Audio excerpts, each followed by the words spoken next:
Klau, atklāšu jums noslēpumu. Iesākumā nebija vārds, iesākumā bija ideja. Jā, iepazīsimies, es esmu ideja. Var ienākt prātā jebkuram, jebkurā vecumā un jebkurā vietā. Es ik pa laikam apgaismo kādu prātu, bet, diemžēl, kā ideja, cilvēku ikdienas dzīvi īpaši nevar ietekmēt un nevar uzlabot. Lai es to varētu izdarīt, man būtu vajadzīga mana drauga likuma palīdzība. Iepazīstieties, tas ir likums. Viņš ir stingrs, bet taisnīgs, nemīl neprecizitāti un tam patīk, ja viņu ievēro. Bet, lai es tiktu pie mana drauga, vajadzīgs iemesls, jeb vajadzība. Nu, piemēram, aizliegt smēķēt uz ielas. Mēs kā indivīdi parasti nesekmīgi varam mēģināt izgaismot problēmu pa vienam, atsevišķi katrs savās mājās, ielā, ciemā, pilsētā vai reģionā. Tomēr, ja ideja ir daudziem, bet neseko rīcība, to var arī nepamanīt un izmaiņas nenotiek. Sanākot kopā, mēs varam to padarīt redzam, un kāds, kurš pieņem lēmums, to noteikti ievēros. Jūs jautāsiet, kā sanākt kopā, kā atrast sev līdzīgos, kā atrast iespējas, lai ideja kļūtu par likumu? Ir vairākas iespējas. Var kļūt par vienu no daudziem, kas parakstījuši 2005. gadā noslēgto nevalstisko organizāciju un ministru kabineta sadarbības memorandu.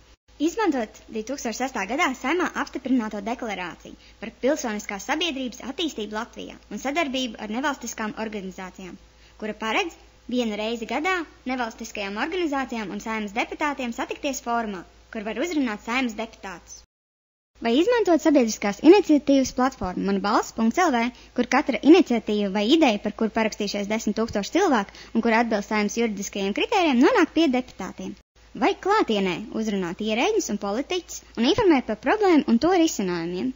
Kad es, ideja, kādā no iepriekš minētajiem veidiem esmu pamanīta, tālāk mans ceļš ved uz attiecīgo nozars ministriju, kur sagatavo man jaunu ceļa biedru, likumprojektu.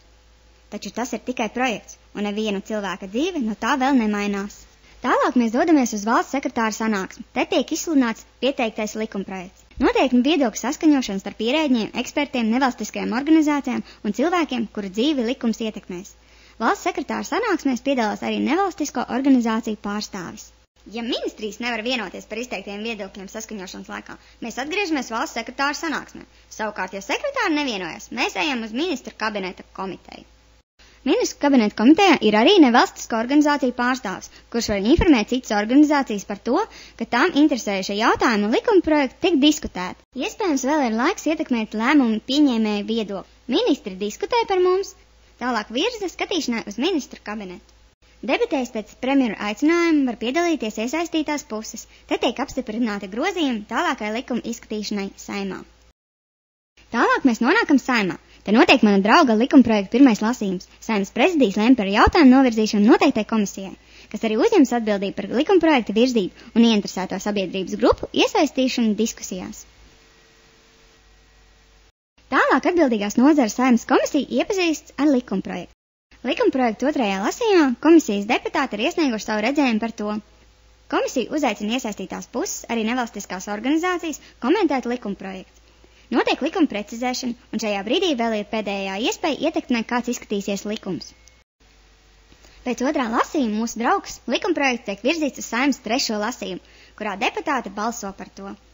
Ja deputāti likumprojektu atbalsta, tālāk tas dodas pie Latvijas valsts prezidenta. Ja tas to atzīst par labu, tiek izsludināts likums.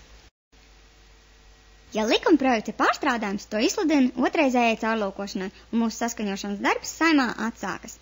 Tas nav viegli, bet tajā brīdī, kad ideja to par likumu, ir laba sajūta, ka tas ietekmē daudz cilvēku dzīvi, atbildot uz tām vajadzībām, kas var būt mājā, ielā, ciemā, pilsētā, reģionā vai valstī.